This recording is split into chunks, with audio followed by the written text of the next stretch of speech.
Welcome into To Your Health. You know, about 2 weeks ago, I had to go to a dentist appointment. And when I got there, one of the things they did as I sat in the chair is they took my blood pressure. And the lady said, you know, your blood pressure's up a little bit. And I said, well, guess what? I came in here this morning. You're going to take all these instruments and probe into my mouth. And you don't expect my blood pressure to be up? Most of the time, when we're going to have a medical procedure, one of the things that happens is we become very anxious about it. So we want to be as calm as we possibly can. You do that by having a physician that you feel comfortable with and having a faith in God. Well, today we have both. Our guest is Dr. Mark Liquire, and you are with Montgomery Radiologist Associates, and you're a radiologist by background. Good morning, Jack. Yes, I am a radiologist by background. Absolutely. And you know, your family goes back to pastors and physicians. When you look at the whole bloodline, it's rather amazing, but yes, one or the other, physician or pastor. And you've way back. You've been practicing how long now? I guess I hung out my sign in 1987. Wow. Yeah, Doesn't time fly? It does. Doesn't time fly? Yeah, it shows right here. Hey, listen, I've got those stripes up here also, which is great. But you know, you take a unique perspective to your calling, and I call it a calling because to be a physician is a calling. Yes. But you realize the fact that you have been given some God-given talent, and you can do things that I for sure can't do. But you use Him to help you, don't you? Absolutely, every single day, every single procedure. Which I should elaborate on. Yes. So I am a radiologist, but my secondary specialty is called interventional radiology. So I actually do procedures to treat patients. So I'm involved in direct patient care, which gives me the perfect opportunity to witness, to involve the greatest physician of all time in my practice and be a physician priest. It was a long and winding road to get there, but it brought aspects from my childhood through to my adulthood and my medical training that is involved into as gratifying a gift and grace as I've ever had in my life. You know, years ago I had 6 bypasses on my heart. And before we went into the operating room, we sat around and we said a prayer. And I think by doing something like that, if you feel comfortable with your physician, and you feel comfortable with God, you can't have two stronger things working for you. No, not at all. I will pray with any of my patients that ask.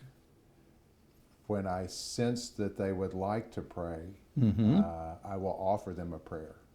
Some of my patients bring their minister with them, and I'll stay in the room and pray with them. We'll hold hands and pray. And it's a very special moment.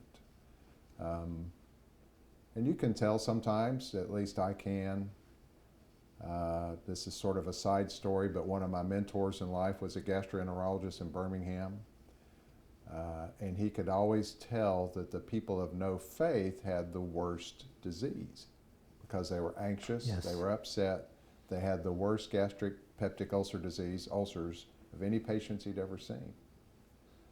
And I see that in my practice. I can tell those patients who are comfortable because they have a sense of faith versus those who are totally uncomfortable, and they're the ones in the greatest panic and fear because they have no sense of faith. And it's the way to go. Science, and this is part of my story if we delve into it, science tries to separate faith from its practice, and nothing could be more wrong. Absolutely. No, wrong. And when you combine your science and your ability to serve in the art of healing, it works. I can be in a medical procedure that's just not going the wrong way, and whether or not I've prayed with my patient to begin with, I can stop during that procedure. I'll lay my hand on the patient and pray. problems go away. Bingo. It's amazing. That's right. And there are very few things in my life, in my medical profession, that I can say are 100%. It gives me goosebumps to tell you this. That's 100%. And that's Never something. failed. That's it may great. not happen immediately. There are times I get challenged in the Oh, yeah. procedure and think, wait a minute, I just prayed. Where are you at? Yeah. Come on. Yeah.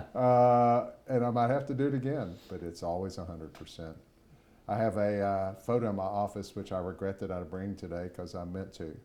It's a beautiful photo, and your audience may want to Google it and look at it, but it shows a surgeon in the operating room, and a patient gave it to me.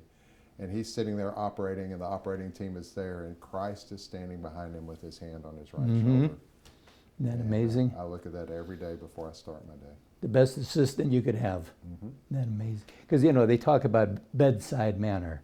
And I'd say, well, that doctor has good bedside manner. You know, a very Christian doctor is going to have the greatest bedside manner. They're there for that patient. They understand that patient. And then they also realize the fact that they're doing it in service to God and what they do. Yes. That's great. Well, listen, we appreciate what it is that you do. You've been a very Jack. integral part of our community. Anytime there's a need, you and your beautiful bride, Gage, step up and do a lot of things in our community. So we thank you for that, and we thank you for the years that you've been working, and more importantly, for the fact that you've got a good partner. Thank you, Jack. Thank you. And just remember this, no matter what it is in your life, when you get anxiety, and Dr. Liquire brought that up about the fact that the patient may be a little bit anxious, it's because maybe they didn't put their trust in God. Try it, it'll work immensely. And we'll be right back right after this.